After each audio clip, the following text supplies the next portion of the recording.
大家好，我係 Samuel，歡迎返嚟信仰不離地。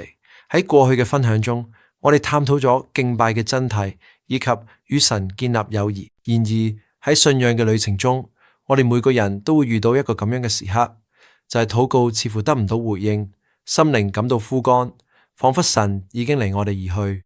今日我哋要探討一個非常真實且具挑戰性嘅課題：當神似乎離我哋而去時，我哋應該點樣面對？標竿人生第14日嘅主題係當神似乎遠離。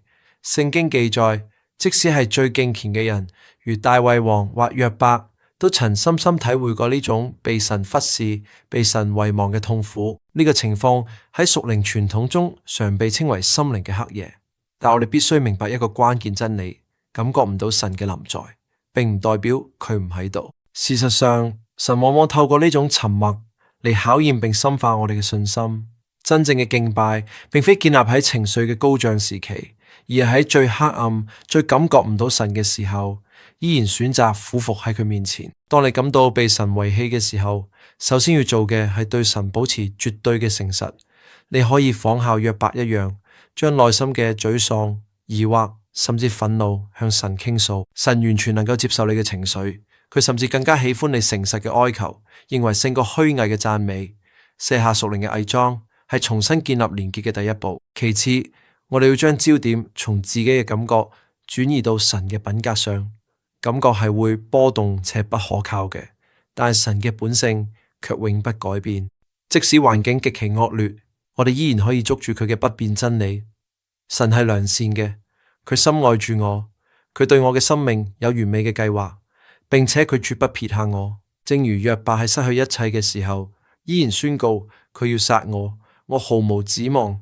然而我仲要喺佢面前辨明我所行嘅，呢個要成為我嘅拯救，因為唔虔誠嘅人唔可能到佢面前。呢種不憑感覺，只憑真理嘅信靠，係極其成熟且珍貴嘅信仰品質。更重要嘅係，當神似乎沉默嘅時候，我哋要回想佢已經為我哋所做嘅一切。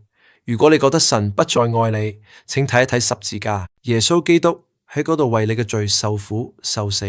呢個就係神愛你最終極、最無可置疑嘅證明。如果覺得神再冇為你做過任何事，單憑十字架嘅恩典，佢就配得你一生一世嘅敬拜。真正嘅敬拜係，即使喺感覺最匱乏嘅時候，依然因為佢係神，而將佢應得嘅榮耀歸俾佢。深度分析呢種屬靈嘅荒漠期，我哋會發現呢個係神在訓練我哋脫離感官嘅依賴。神不希望我哋成為只追求屬靈興奮感嘅屬靈嬰孩。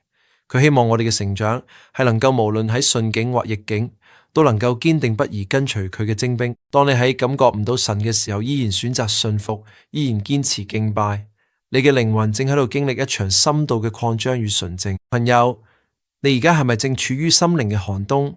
係咪覺得神離你好遠？請唔好絕望，呢個並非終點，而係信心升華嘅過程。神正企喺陰影中觀察住你，佢正等待住你喺沉默中依然對佢講：主啊，我依然信靠你。如果你感到疲累，渴望重新揾翻生命嘅錨，我邀請你接受耶穌基督。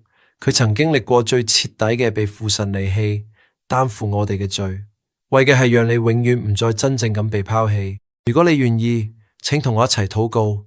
親愛嘅天父，感謝你喺我感覺唔到你嘅時候，依然喺我身邊守候。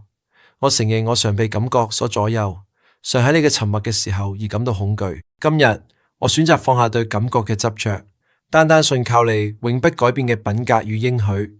感謝耶穌為我死喺十字架上，呢個係一份你愛我永恆的確據。求你加俾我信心，等我喺黑暗中依然能夠唱出讚美嘅詩歌。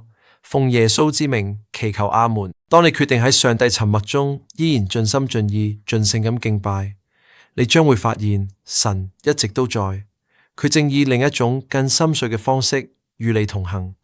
感謝大家，我哋下次再見。